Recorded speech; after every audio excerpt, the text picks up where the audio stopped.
Let's go full purple. All right. Let's talk about friendship. While returning a mistakenly delivered package, Craig encounters Austin. What follows is an awkward, chaotic, yet earnest attempt at friendship. The good. This might actually be the first time that an A24 trailer depicted the movie perfectly. Wrong!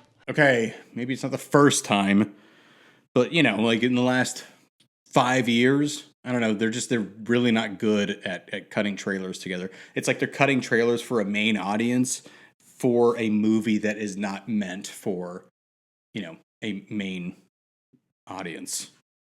Your average audience. Tim Robinson and Andrew DeYoung's understanding of space and timing and all things comedy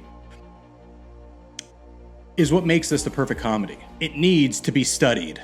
Albeit, if you don't like Tim Robinson, then everything I said was wrong. But fuck you if that's the case.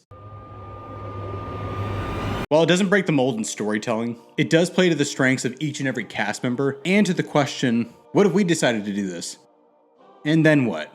And then what? And then what? The entire cascading of randomness actually means something in this movie. And to the characters, unless you're trying to quietly play the drums in your garage and some tries to interrupt you. You should be dead! Obviously, I can praise Tim Robinson till he's finally able to have the person behind him pay it forward. 55 burgers, 55 fries, 55 tacos, 55 pies, 55 cokes! But an extra kudos goes out to Paul Rudd, to Kate Mara, and to Jack Dylan Grazer. For without them, Tim would run rampant and we would just not be able to catch him. He's gone. The actual characters aside, did have this incredible way of grounding the strange situation, even if it's played up similar to how, you know, Paul Rudd actually is. It invites a lot of comedy naturally from Tim Robinson's character. And that is something to be just praised for. Oh, I gotta get more words.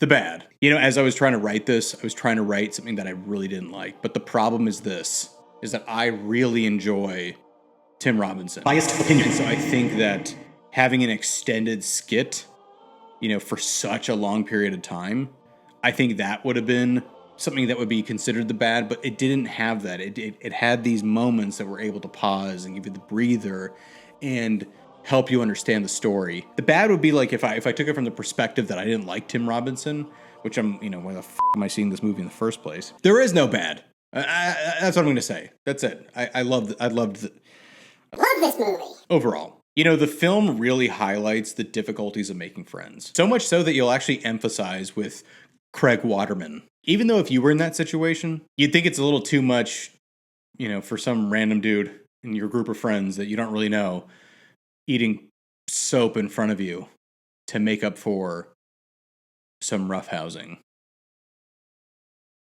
But it's the fact that you just don't know them. And honestly, if you kind of take away the comedy and the situation, it's kind of depressing. But hey, it's Tim Robinson who makes the uncomfortable, but fucking hilarious. Go see it. That's it.